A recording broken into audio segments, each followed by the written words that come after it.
So I was just flying back from the sewer, and that one, the Steam one, is going to be a little bit later because there's a little bit more editing in it, whereas this one, it's less editing and just more like, hey, this is like, okay. But I was flying back, and I mean, you can see it. The Dragon Forge, the Dragonmouth Forge, has a Mohican. Welcome to the Flick Olympics. It's clear that while I've been away editing the video, our beloved Changeling King has come on and decided to mess around with this. with this. Oh my god, he's put something over there. Well then. Yep, that's the Mohican. I think some of the leaves decayed. Flick. And why are you defacing Alex's Jet Set Radio? Oh dear.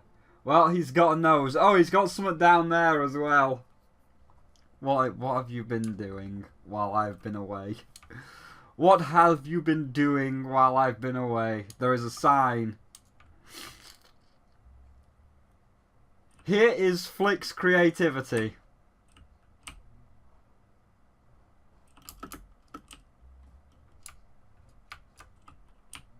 Okay. Well, I mean, how can I argue with that?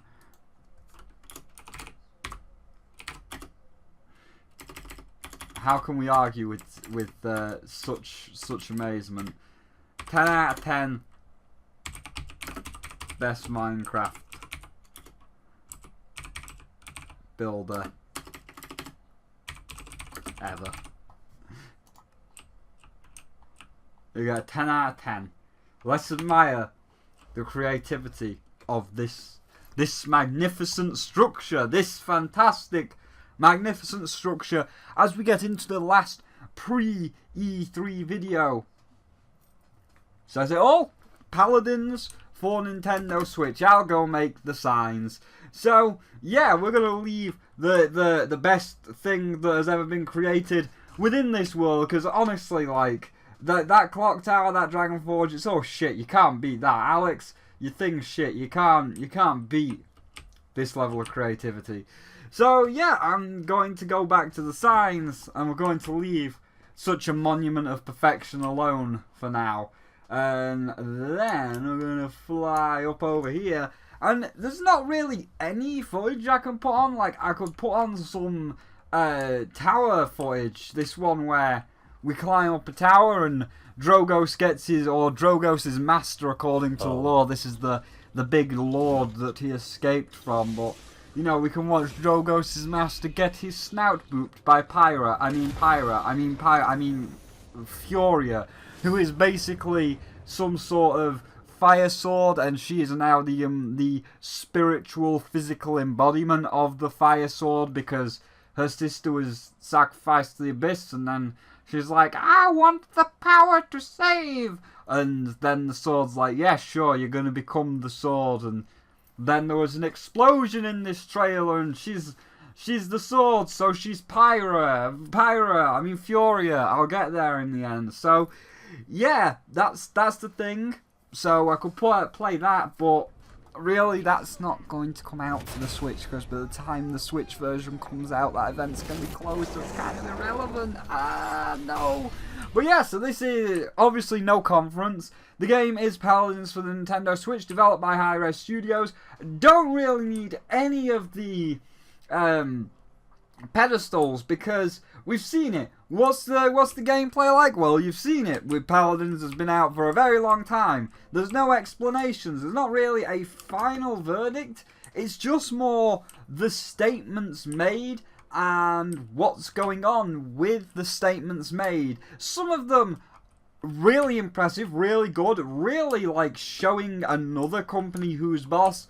Other statements, well, you know, I don't think you should be doing that myself. But yeah, so Paladins is coming to the Nintendo Switch. It will be out on the 12th of June, which is basically the end of the conferences, as we have E3, or the first day E3 tomorrow on the 9th, then we have the second day on the 10th, and then we have the final day on Sunday the 11th, and that's when Nintendo's going to be on Sunday the 11th, and then the actual, like, other tech demos on the showcase floor and stuff are the 12th, 13th, and 14th, so they're going to be tech demoing it on the 12th, but yeah, they've said it's basically coming to the Nintendo Switch, and that's really all about it, except for two main statements. One, they want money for it for now, so if you want to pre-order and what are you saying, it's free-to-play game, hold on a minute, I'll explain why. So if you want to pre-order Paladins right now, you can pre-order it for $20, and this gives you the Founders Pack, and this basically means that every single hero is free. You unlock every single hero, all the voice packs. You basically get everything that the game has to offer in terms of basics. Like, you're not going to get all of the really super cool skins like the Abyssal Lord or stuff, but you're going to get all of your basic heroes, your basic skins, voice packs, music packs, you know, all like that. You're going to get all the basic stuff and all future basic stuff for free forever. And that's okay because it removes the grind. I've had people being like, oh, well, you know, I'm not going to give them $20 for the Founders Pack. And when we've played games with these people on the PC version, it's like, oh, well, you know, we need this on our team. Just say, for example, we need an obscure character, not a basic tank like Fernando. Oh, we need a bit more of an advanced tank. We need an Ashe. Give us an Ashe. Oh, I haven't got Ashe unlocked. Water level goes oh, well, okay, well, we'll do a Torval. No, I haven't got Torval unlocked. Oh, shit, well. Fuck, I guess we're going to have to play a Fernando and work with it. So, it can be a bit annoying how you don't have all of the heroes unlocked. And I'll bring that up more in a review, because now the game's hit 1.0, it's officially out, and it's officially coming to other systems like the Nintendo Switch. So I'll be including that in the review, so I don't need to get into that too much. But it is a bit of a pain in the arse for people that don't want to pay. But at the same time, I can see, like, it is a free game. You want to make your money somehow, so you're making it off the skins and the idea that people will just want to play as every character. So, it's not bad. Would I pre-order the Founders Pack? I know it's not called the Founders Pack anymore because it's officially released and they've changed it to like the Champions Pack or something, but I'm just going to call it the Founders Pack because I got it as Founders Pack. But would I pay $20 for the Founders Pack? Because remember, when it was first in Alpha, it was cheaper than $20. It was like $10, and then as the game progressed, it got dearer, ready to final release. But at this point, now it is in final release, would I pay $20? Probably not. I mean, if I were going to pay $20, it's nice to have everything unlocked, but then it comes to the point of, I'm actually going to be paying $40, because remember, it is an online game, and when come September, Nintendo's online, you gotta pay $20. So you're paying $20 for the Founders Pack, and then another $20 on top of that for the Nintendo Online. So in reality, if you are gonna Founders Pack and then go online with it, you're paying $40, which is basically a full game. And I'd want a lot more for $40. I have got something in my nose. Hold on a minute. Let me just pause. I've just got to get this out. It is irritating and itching me to no end.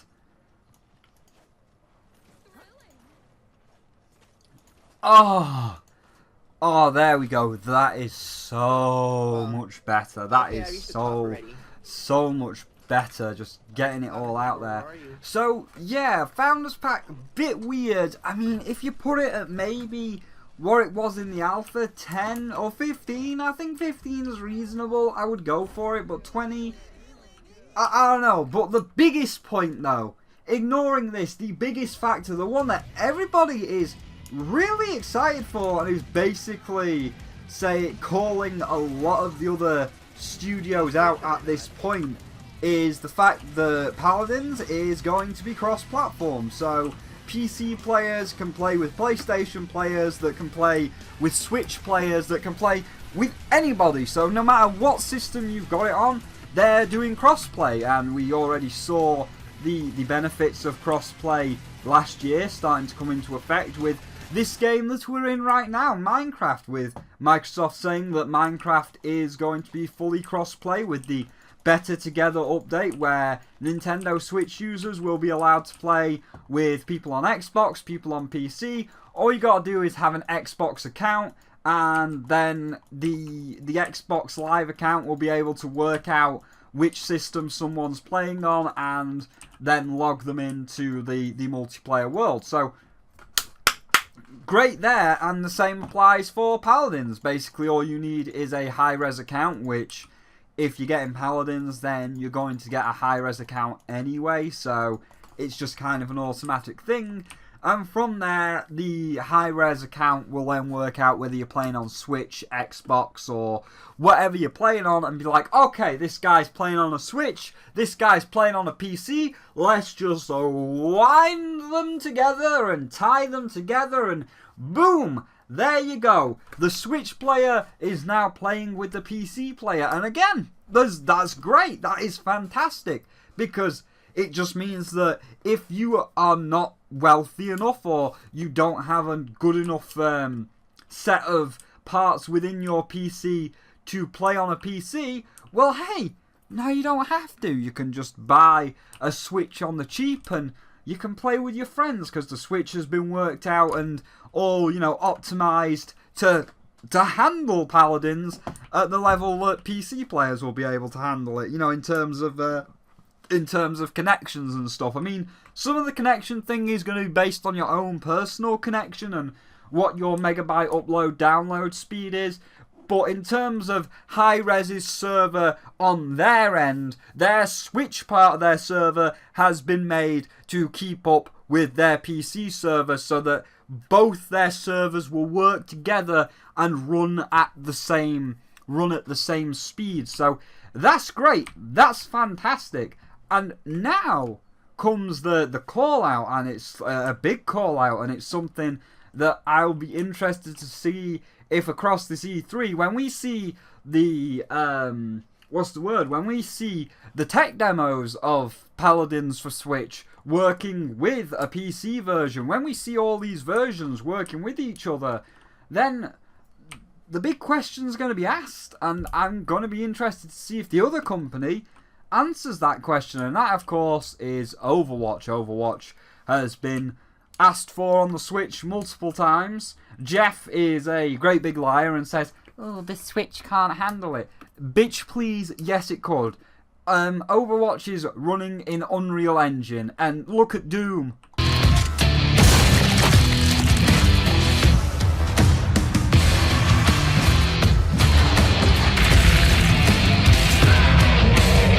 Oh man, look at all the particle effects and graphics.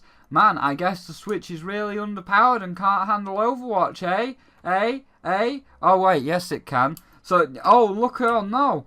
Look at Mario Odyssey. Oh, look at all those fireworks and shit going off. Oh my god, I guess the Switch can't handle all these big open worlds, all this crazy fast talking. Oh yes it can. Fuck you, Activision Blizzard. You're talking bollocks.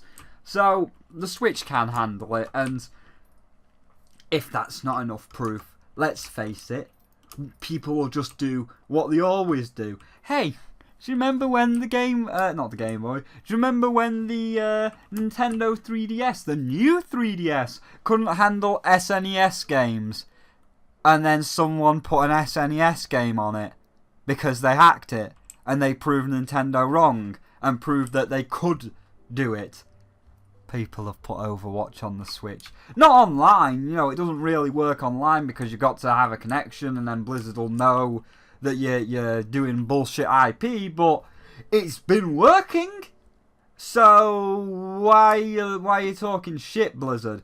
But more importantly, whether Blizzard brings Overwatch to the Switch or not, which something tells me they'll change their mind when they see a lot of Switch players going to Paladins. So whether they bring it to the Switch or not is irrelevant. The more relevant point is, this is a hero shooter that is going to be best played together, with people from the Switch being able to play with the PC, being able to play with the Xbox, being able to play with the PlayStation. So then the question will get asked, hey, Blizzard, where's your crossplay? Because I have had a lot of people show interest in wanting to play Overwatch with me. I have played it myself. I'm going to be playing it while these videos upload. I do want my Orisa skin. I do love Forest Spirit Orisa. And, you know, I've got to get Mommy Orisa's skin. So, yeah, I'll be playing Overwatch. And then people will be like, oh man, I'll play Overwatch with you.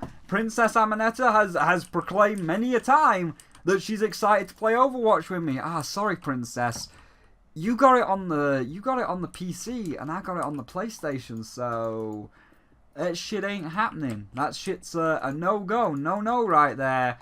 And when Blizzard sees that our beloved hi-rez is doing this and basically being like, yeah, we can do it. What of it?